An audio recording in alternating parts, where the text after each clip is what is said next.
ದಾಸಣ್ಣ ಇನ್ನೇನು ಮಾಡಿರದಿದ್ದರೂ ಅವರ ಅಂಗಾಂಗಗಳ ಮೇಲೆ ಸ್ಟೇಚ್ಛೆಯಾಗಿ ಕೈಯಾಡಿಸಿ ತನ್ನ ಬ್ರಹ್ಮಚಾರಿ ಚಪಲ ತೀರಿಸಿಕೊಂಡಿದ್ದನೆಂದು ಭಾರಿ ಅಪಕೀರ್ತಿಗೆ ಹೆಸರಾಗಿದ್ದ. ಅವನು ನರಿಯ ಮುಸುಡಿ ಮಾಡಿಕೊಂಡು ಹೊರಟನೆಂದರೆ ಹೆಂಗಸರೆಲ್ಲ ಮೂಗು ಮುರಿಯುತ್ತಿದ್ದರು. ದಾಸಣ್ಣ ಕಾಗದ ಓದಿ, ಒಳ್ಳೆ ಲಾಯಕ್ಕಾಯಿತು ಈ ಪದ್ಮಿದು ಎಂದು ಕಾಗದವನ್ನು ತಿರುಗಿ ಜಾಯಿಕಾಯಿ ಪೆಟ್ಟಿಗೆಯೊಳಗೆ ಹಾಕಿದನು. ತಿರುಗಿ ಬೋಬಣ್ಣನ ಹರಟೆ ಗೋಷ್ಠಿಯನ್ನು ಕೂಡಿಕೊಂಡನು. ಅಲ್ಲರಿ ದಾಸಣ್ಣ, ಮೂಗೂರಿನಲ್ಲಿ ಕಾಗದ ಬರೆಯೋದಕ್ಕೆ ನಿಮ್ಮನ್ನು ಬಿಟ್ಟರೆ ಇನ್ಯಾರು ಇದಾರ್ರೀ, ನೀವೇ ಬರೆದು ಗೊತ್ತಿಲ್ಲದಂತೆ ಆಡ್ತೀರಲ್ಲ ಎಂದು ಕೇಳಿದ.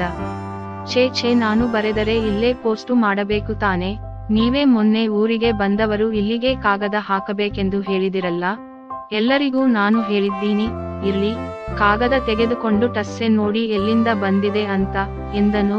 ಬೋಬಣ್ಣನಿಗೆ ಈವರೆಗೆ ಅದು ಹೊಳೆದಿರಲಿಲ್ಲ. ಕೂಡಲೇ ಪೆಟ್ಟಿಗೆಯಿಂದ ಅದನ್ನು ತೆಗೆದುಕೊಂಡು ಎಲ್ಲಿಂದ ಬಂದುದೆಂದು ಪರೀಕ್ಷಿಸಿದನು. ಪೋಸ್ಟಾಫೀಸಿನ ರಸ್ತೆಯಲ್ಲಿ ದಿನಾಂಕ ಒಂದನ್ನುಳದು ಇನ್ನೇನೂ ಗೋಚರವಾಗುತ್ತಿರಲಿಲ್ಲ. ಆ ಕಾಗದದ ಟಸ್ಸೆ ಪರೀಕ್ಷಿಸುವ ನೆವದಿಂದ ಇನ್ನೊಮ್ಮೆ ಗೋಷ್ಠಿಯ ಎಲ್ಲಾ ಸದಸ್ಯರೂ ಅದನ್ನು ಓದಿ ಸವಿದರು.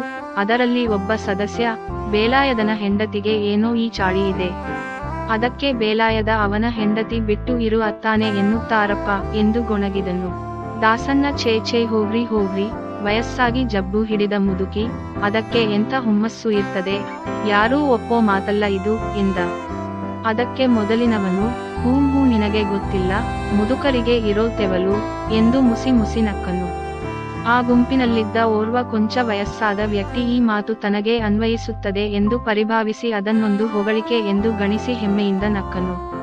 ಅದಕ್ಕೆ ಮೊದಲು ಮಾತನಾಡಿದ ವ್ಯಕ್ತಿ, ಹಂಗಲ್ಲ ಪೋಸ್ಟು ಮಾಸ್ಟರೇ, ಮುದುಕರಿಗೆ ಮುದುಕರ ಮೇಲೆ ಚಪಲ ಇದ್ದಿದ್ದರೆ ಸರಿ ಇರೋದು, ಮುದುಕರಿಗೆ ಹುಡುಗರನ್ನು ಕಂಡರೆ ತೆವಲು ಹೆಚ್ಚು ಎಂದನು. ಹಾಂಗಾರ ಮುದುಕರ ಸಾವಾಸ ಕಷ್ಟ, ಇವರ ಮೇಲೆ ಕೊಂಚ ನಿಗಾ ಇಟ್ಟೇ ಇರಬೇಕು ಎಂದ ಬೋಬಣ್ಣ. ಅವನ ಮಾತಿಗೆ ಎಲ್ಲರೂ ಮುಖ ಮುಸಿ ನಕ್ಕರು. ಅವರ ಗೋಷ್ಠಿ ಚದುರಿತು. ಆದರೆ ಆ ದಿನ ಬೋಬಣ್ಣನ ಮನೆಯಲ್ಲಿ ಮಾತ್ರ ಒಂದು ಹಗರಣವೇ ನಡೆಯಿತು. ಮುದುಕರ ಮೇಲೆ, ಮುದುಕಿಯರ ಮೇಲೆ ಕಟ್ಟೆಯ ಮೇಲೆ ಕುಳಿತು ಲೋಕಾಭಿರಾಮವಾಗಿ ಆಡಿದ ಮಾತು ಬೋಬಣ್ಣನ ಅತ್ತೆಗೆ ತಾಗಿತ್ತು. ಮನೆಯನ್ನು ಪೋಸ್ಟಾಫೀಸು ಮಾಡಿದ ನಂತರ ಕಾಗದ ಬರೆಸಲು ಮುಂತಾಗಿ ಸೇರುತ್ತಿದ್ದ ಈ ಗುಂಪುಗಳು ಕ್ರಮೇಣ ಕ್ಲಬ್ಬಿನಲ್ಲಿ ನೆರೆಯುವ ಮನರಂಜನೆಯ ಗುಂಪುಗಳಂತೆ ಪರಿವರ್ತಿತವಾಗುವುದನ್ನು ಮಾಚಮ್ಮ ಗಮನಿಸಿದಳು. ಮೊದಮೊದಲು ಕಾಗದವನ್ನಷ್ಟೇ ಬರೆದುಕೊಡುತ್ತಿದ್ದ ಬೋಬಣ್ಣ ಕೊನೆಗೆ ಕಾಗದ ಬರೆಸಲು ಬಂದವರೊಡನೆ ಕಾಗದದ ಇತ್ಯೋಪರಿಗಳನ್ನು ಕುರಿತು ಹರಟುತ್ತಿದ್ದನು.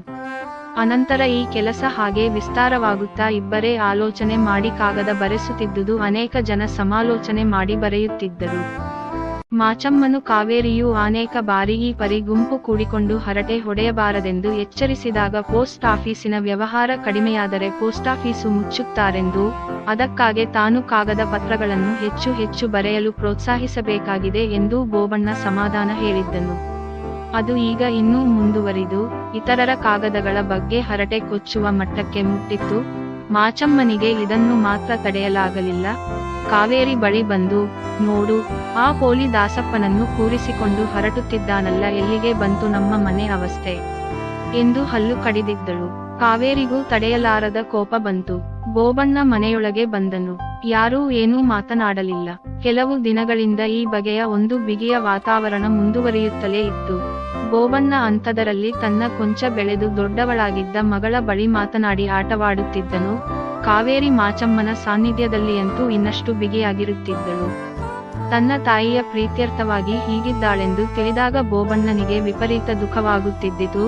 ಬೋಬಣ್ಣನೇನಾದರೂ ಮನೆಯೊಳಗಿನ ಅಸಮಾಧಾನದ ವಾತಾವರಣವನ್ನೇನಾದರೂ ಕೊಂಚ ಕಡಿಮೆ ಮಾಡಲು ಯತ್ನಿಸಿದರೆ ಅದು ಇನ್ನಷ್ಟು ತೊಂದರೆಗೂ ಜಟಿಲತೆಗೂ ದಾರಿ ಮಾಡಿಕೊಡುತ್ತಿದ್ದಿತು. ಬೋಬಣ್ಣ ಮನೆಯೊಳಗೆ ಬಂದಾಗ ಎಲ್ಲರೂ ಅನ್ಯಾಸಕ್ತರಾಗಿ ತಮ್ಮ ಕೆಲಸ ತಾವು ಮಾಡಿಕೊಳ್ಳುತ್ತಾ ಮೌನವಾಗಿದ್ದರು. ಬೋಬಣ್ಣನ ಮಗಳು ಸೀತಾ ಬಂದು, ಅಪ್ಪ ನೋಡಿಲ್ಲಿ ಎಂದು ಲಂಗ ಎತ್ತಿ ಪೋಸ್ಟಾಫೀಸಿನ ಟಸ್ಸೆಯನ್ನು ಹೊಟ್ಟೆಯ ಮೇಲೆ ಒತ್ತಿಕೊಂಡಿದ್ದನ್ನು ತೋರಿಸಿದಳು. ಅಯ್ಯೋ ಹುಡುಗಿ, ನೀನು ಪೋಸ್ಟಾಫೀಸಿನ ಕೆಲಸಕ್ಕೆ ಇಳಿದಿದ್ದೀ ಏನೇ ಎಂದು ಬೋಬಣ್ಣ ಅವಳನ್ನು ಕೇಳಿದನು. ವಿಡಿಯೋ ಇಷ್ಟವಾದರೆ ಲೈಕ್ ಮಾಡಿ, ಶೇರ್ ಮಾಡಿ ಮತ್ತು ಸಬ್ಸ್ಕ್ರೈಬ್ ಮಾಡಿ. ಇನ್ನು ಮುಂದಿನ ವಿಡಿಯೋಗಳಲ್ಲಿ ಇನ್ನಷ್ಟು ವಿಷಯಗಳನ್ನು ತಿಳಿದುಕೊಳ್ಳೋಣ.